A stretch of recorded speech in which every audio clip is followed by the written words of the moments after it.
This is pink Himalayan salt. It may look pretty, but a pinch of this stuff will cost you. And 100 grams of pink Himalayan salt can cost up to 20 times the price of generic table salt. So why is it so expensive?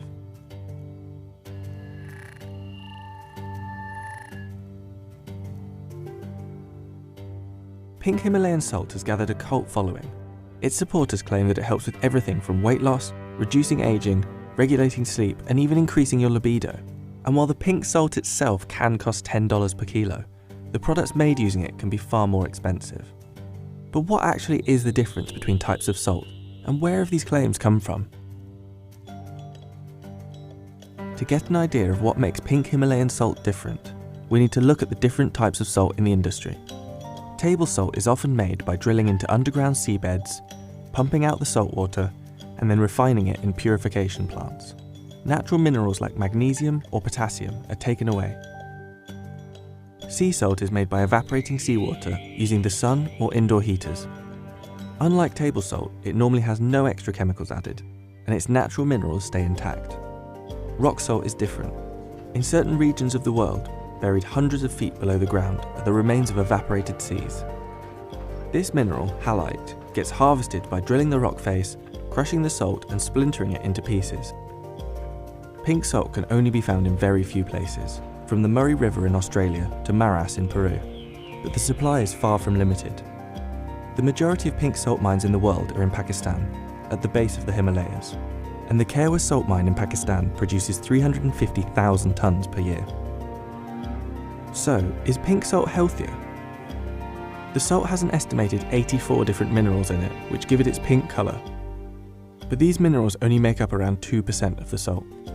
So apparently it's reported you can get around 84 different trace mineral elements.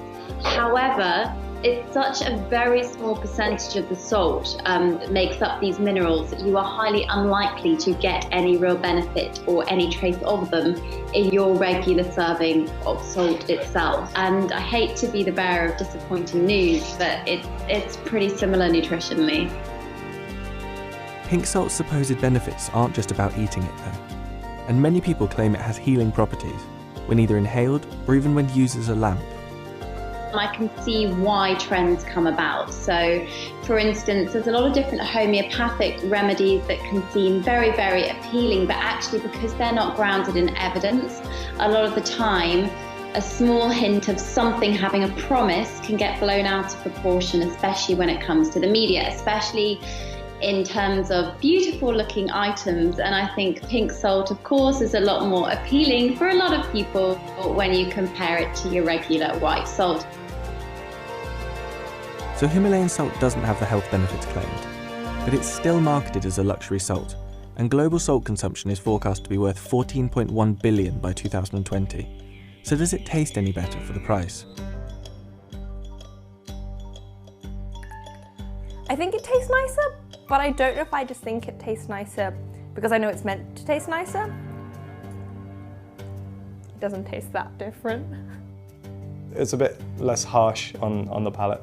Doesn't sort of like burn your tongue as much, which I guess is a good thing. I couldn't really tell too much of a difference between them, to be honest. If I was cooking with them, putting them in a dish, I probably wouldn't be able to tell the difference between them.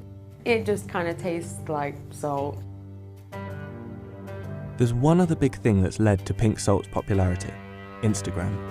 It's because Instagram is an image-based platform. So if you think about it, it's more attractive to take pictures of something that's pink naturally or something that's bright green. It's more, I would call it aesthetic food. So looking at how food appears rather than it being a miracle benefit. And I think if you are looking at social media on a whole, it goes in seasons and it goes in whatever is the most photographed item. I don't think it will be around forever.